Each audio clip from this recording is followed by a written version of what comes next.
My name's Sue Ledger. I was a language teacher for nearly 40 years, French and Spanish mainly.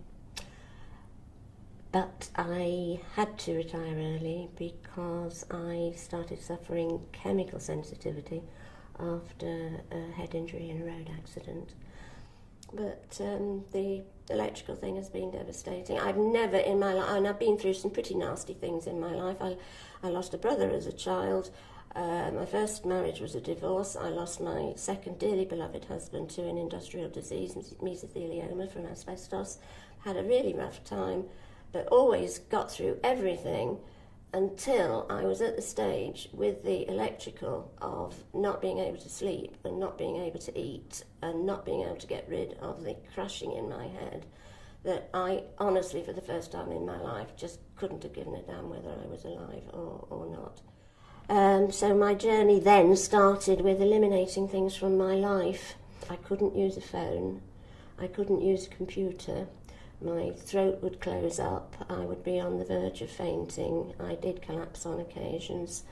I'd got rushing sounds in my head, not tinnitus in my ears, above in my head, what I would only describe as exploding heads, to the extent that I couldn't sleep at all and ended up camping in my pantry. It's changed my life in so many ways. I mean, normal people go to cinemas and things like that, which is virtually no-go because of lighting, because of other people are bound to have mobiles in their pockets, not necessarily switched off. Travelling on trains, just everything is difficult. So I live a very quiet little life trying to grow my own vegetables. I don't go out of the house without two sprays that I've acquired, one which is meant to counteract pollution, the chemical pollution, one that's meant to counteract electrosmog. I'm sure a lot of people would say, you know, what a load of rubbish, I can't imagine that works, but I use those all the time. I've sprayed several times a day and I do believe it helps me. Could you survive without a computer? Could you survive without a phone? Could you survive without a mobile phone? Could you put up with not going to relatives' houses? Could you put up with not going on holiday? Could you put up with not ever flying again? Could you put up with limited road and rail travel?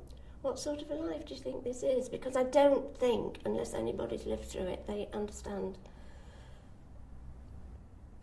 acceptance that this thing exists, and not to keep coming out with the same statement that I have had time and time again when I've tried to approach the government, that there's no consistent evidence that magnetic fields, etc., affect the health of the general public.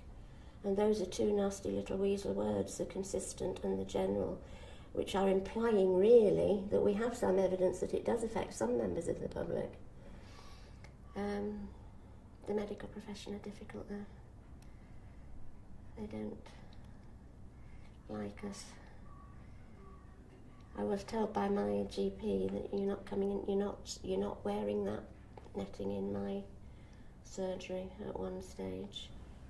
Somebody that I had known for 20 years and who just told me point blank once when I went to her door offering her flowers on the death of her mother, you're not coming in my house with that thing round your neck and that hat on. And that friendship has totally disappeared. Some of us are being affected, and that there are a lot of people who need help.